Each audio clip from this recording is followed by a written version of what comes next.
Hey, what is up, everyone? So welcome back to Break the Cycle, and today's topic is why we did 75 hard. So why would you say yeah, I guess, yeah.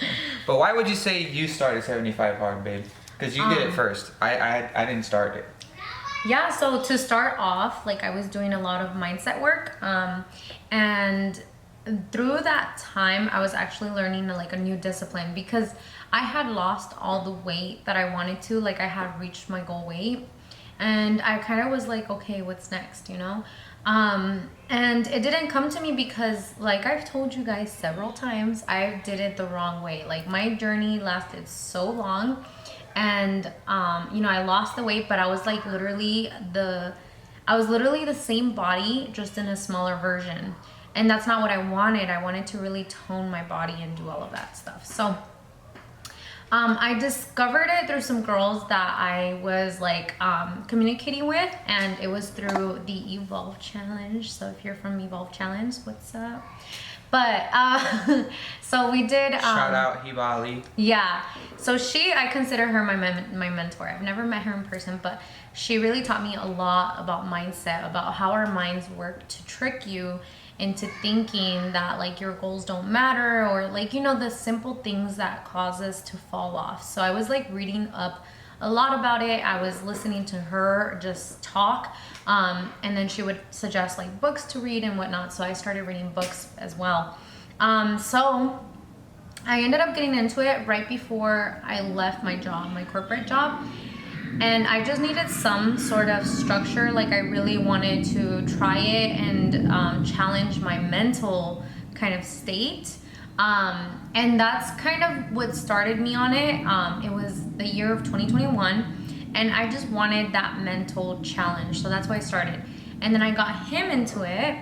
And I told him, like, it's kind of strict. But I'll explain what the strictness is, because it really isn't like what you think. It's not like a fitness challenge. It's not like I want to lose weight type of challenge. It's not like, it's none of that. And I'll break everything down for you guys.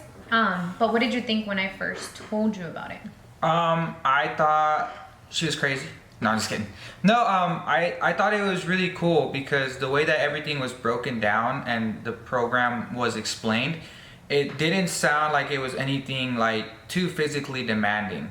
But the tasks that were supposed to be done were tasks that like challenged you, not just physically in some cases, but mentally in the majority of the time. It's not even anything that had to be involved with fitness for the most part. Like, there is 2 workouts involved in it a day, but the majority of the work was like you putting your mind to work and actually overcoming Andy Frisella calls it your bitch voice. He's the name who created the 75 hard program, but he tells you that this is just a way for you to turn off, or to learn how to turn off your bitch voice, because basically there are certain things that need to get done regardless of whether you want to do them or not. And this is what the program teaches you. It develops you to be able to create the ability and have the mental fortitude to do what the fuck you're supposed to do when it's supposed to be done. So I thought that was the best part about it, is like, trying to see her do the program is what made me want to jump into it as well. Yeah, so that was the first time that we tried together, and we stopped when my grandmother passed away. So we had to travel to Mexico. Like, it just was impossible for us to start. And the reason, so why I wanted to do a podcast on 75 hard is because I do praise flexibility. I do praise, like, if it fits your lifestyle, don't do anything like crazy. Don't be stressing yourself out. Don't be like, it's supposed to be simple. And it is. Weight loss is simple. And that's why I talk about weight loss in that form to my clients, because sometimes we just need to hit some steps, get some wins before we try something like out of like our comfort zone.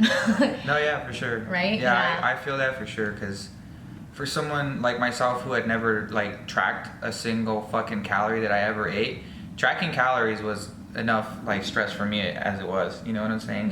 Just counting the amount of calories I had to eat, let alone like macros and stuff like that. So it was very important to do like the little baby steps and stuff like that. Yeah. And so that goes directly into like what I do with my girls in my program. And Abraham, if you guys didn't already know, he's actually coaching male clients. But this is what we emphasize, is paying attention to the small details, because although it does look like, oh, something small, right? It's something that if you have a goal, whether it's weight, it's financial, it's career, like any sort of goal that you have, there's gonna be tiny steps that you have to pay attention to in order to get to that goal. And that's why with weight loss, it's absolutely important to pay attention to the small steps, small details. So my girls always hear small details, pay attention to the small details, because that's what matters. It's not gonna matter if you missed a workout or two during the week, right? It's not gonna matter if you went over your macros a day. Like, it's about those small details and how you build that in order to get what you want, because the more you do it, the more ingrained it is with you in order to make that a lifestyle. So for example, like drinking water, right? So like if I tell someone, hey, you're going to drink 64 ounces of water per week, we're gonna set this goal for you just to start out.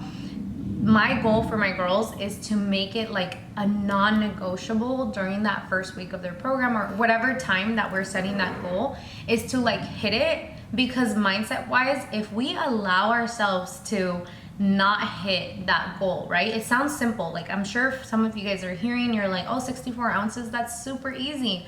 Well, then do it, right? The hard part isn't doing it one day. The hard part is to go to sleep and do it again the next day, and then the next day, and then the next day, and then the next day.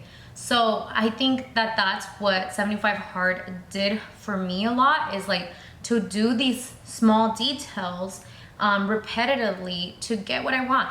And not just that, but like to create that mental fortitude, that like strength mentally for myself, one, and number two, to model the behaviors for the girls that I have in my program.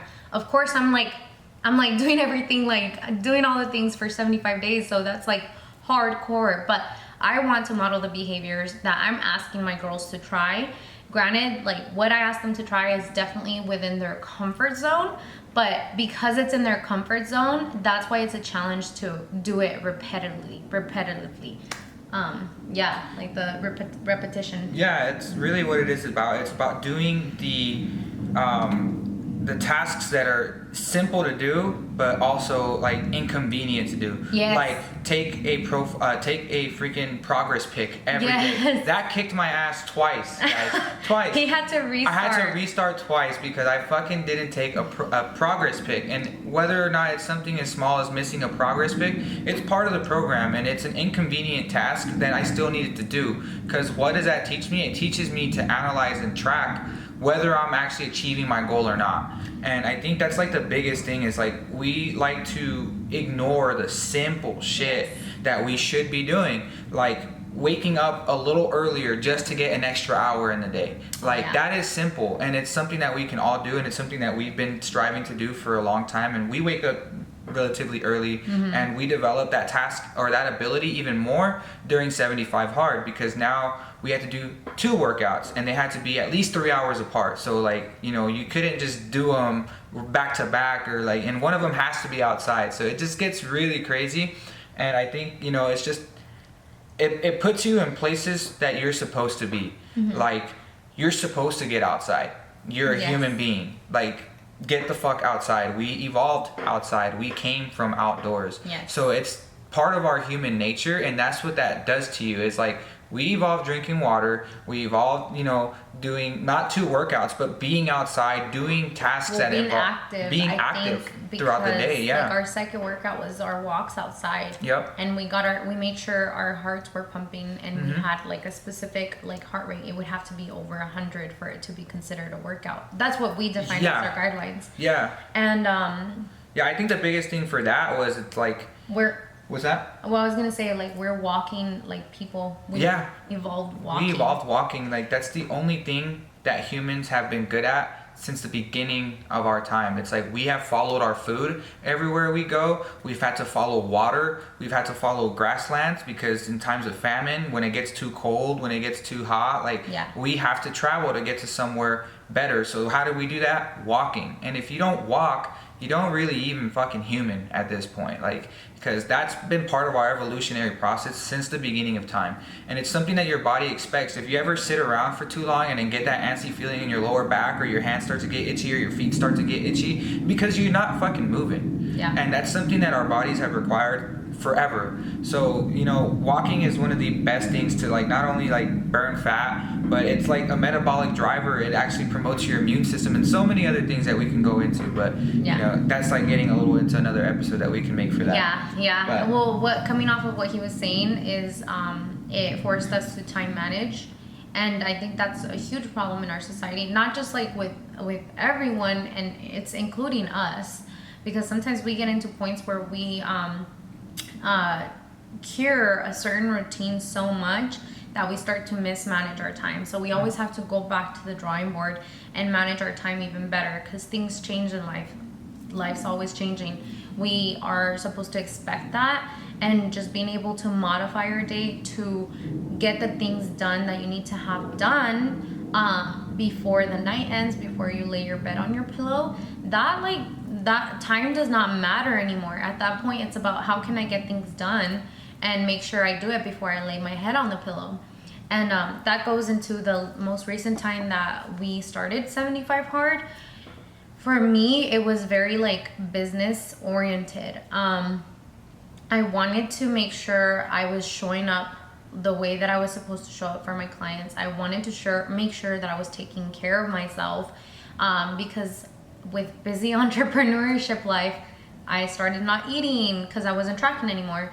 And that's my biggest problem, is if I'm not tracking, then I don't eat enough for my goals. And I think people get tracking all wrong or stuff like that, because they think it's like, oh, I have to be very picky and limit my foods. But for me, it's like the complete opposite. It's like, hey, did I eat enough to go and deadlift those 200 pounds or however much I deadlift, whatever. I don't deadlift that much, but hip thrust, like, she's how maxed, much? she's maxed over 205.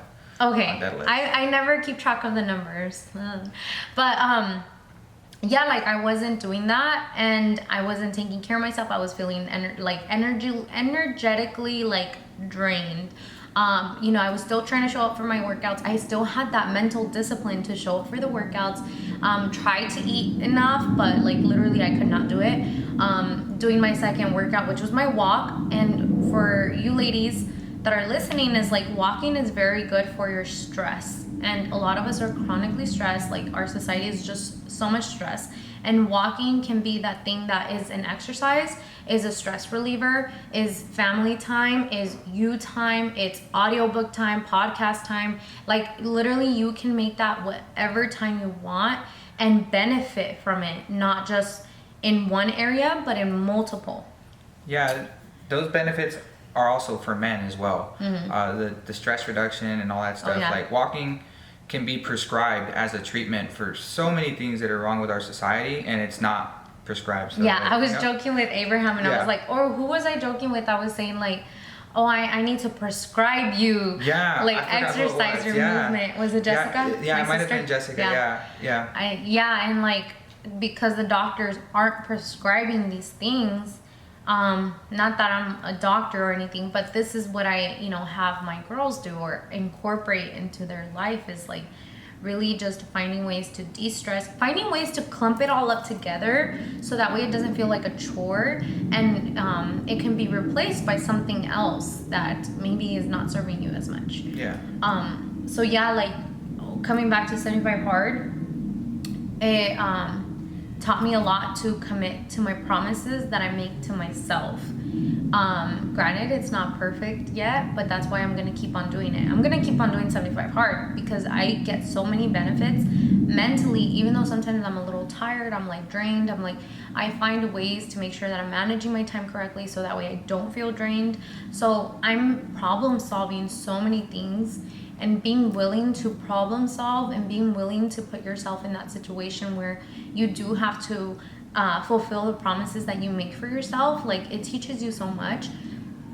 Us women, we like to put a lot on our plate and think that we can do it all, and this teaches you how to be like, okay, like, let's be realistic. What can we do right now? What can we do baby step by baby step? Yeah, I think this is just like something that helps you show up for you, because a lot of people, and this is going around through social media, and it's so crazy how it's been going around like that, but I've seen this post so many times, like, you do so many things for your work. Why? Because you have to. Mm-hmm. But why don't you ever show up for yourself the way that you show up for your work? Yes. And it's like, dude, like, when are you going to start putting yourself first? Because Mm-hmm. that's what really matters. It's like, yeah, work is cool, but if you fucking hate your job, why do you keep showing up to a job that you don't like and not show up for yourself, not develop yourself to get out of that situation that you don't even want to be in? Why? Just because you're comfortable making a lot of money? Like, or, whatever comfort that gives you. But like, everyone knows that we grow outside of comfort. Evolution happens because you apply pressure. A diamond isn't created by just, it freaking laying on the beach. You have to crush stone, and the inside of the stone becomes pressurized to create that diamond. And that's how we evolve too. We have to identify that we have to put ourselves through stressful situations in order for us to become stronger and more resilient to further problems that are coming up. That's the biggest thing that I think 75 Hard has taught me, and I'm pretty sure it's taught my wife as well, like that thing. And to touch on her not eating, because not eating is detrimental to your goals. There's this little thing called a famine mode in your body, and basically when you don't have enough food, your body just starts storing shit, because that's what it's evolutionary designed to do. So if you are putting in so much work and then out of nowhere you cut down your calories and you stop eating, your body just starts storing stuff, and it's detrimental to whatever you want to achieve. So it's very important that, like, this system teaches you like everything you need to do, how to sustain it, and then progress from there. Mm-hmm. And I think that's the biggest thing that it really taught us the most, is like how to keep pushing when you don't think you have enough in the gas tank. Because when you actually do all the tasks, you'll realize that you have enough in the gas tank for even more. Yeah. Like, at the end of the day. And it's like about really pushing your limits, and I think everyone should treat not like 75 Hard, but I think everyone should treat their goals like that, to where you set up specific tasks that you're going to complete in a day. So say, for example, like, you're starting a fitness journey and you're wanting to work out 4 times a week, like, schedule that, and on the day that it's scheduled, put all the things that are required for you to meet your goals and commit to that. So like, if it's drink water, do a walk for 5 minutes after my strength training session, do a strength training session for 30 minutes. Or if you have like some sort of anxiety with workouts and gym and all of that, you can start off with 5 minutes. I had a client who, she did her warm up and didn't do the rest. She got intimidated. But even that, like, showing up for that warm up taught her to be like, okay, like I'm gonna be a lot more comfortable for it tomorrow. And she did. She's been hitting it hard. So it just shows about how we have to consider our brain, our mind, when we're doing things. And I think that's one thing that I was like I needed. I wouldn't fulfill my promises to myself, but it was very common. So I didn't really second guess it. And then you don't really second guess it until you're like, it comes down to doing those small things. And if you shake them off, that's how you're going to treat everything. And I heard on a podcast before with, I forgot his name, but he was saying that every time you set a promise to yourself and you don't do that promise, it's like a bank account of confidence. The more you fulfill the promises to yourself, the more confidence you have. So if you lack confidence, if you lack like stuff like that, you can build your confidence by just setting one goal, 1 day each, doing it and building that confidence. There's more than that, like that aesthetic result that you get from it. It's also a mental effect. Yeah, I think that's the biggest thing, is the mental fortitude that is developed during this whole process of 75 Hard. It's like, it's the biggest mindfuck you'll ever receive, but it's also the best mindfuck you'll ever receive, and it's the biggest wake-up call I feel like everyone needs, because Yeah. Not saying that everyone needs to go Yeah, do it, no, but we're absolutely just not. explaining why we did Why we it, did it. and the message that we got from it, I guess, and how not how we believe, but like how we believe, how we believe everyone should treat things is like really treat it like it's a piece of you. It's a piece of you. So don't fail on your promises for yourself. Like keep showing up for yourself to build that confidence. Yep, that's about it. So that's our message. Thank you This guys. one was a longer one, but I hope you got some value from it. We Yep. hope you got some value. But yeah, if you have any questions on 75 Hard, let us know. Yes, sir. Thank you guys for watching and listening on Apple Podcasts and Spotify. Thank you guys. On Apple Podcasts and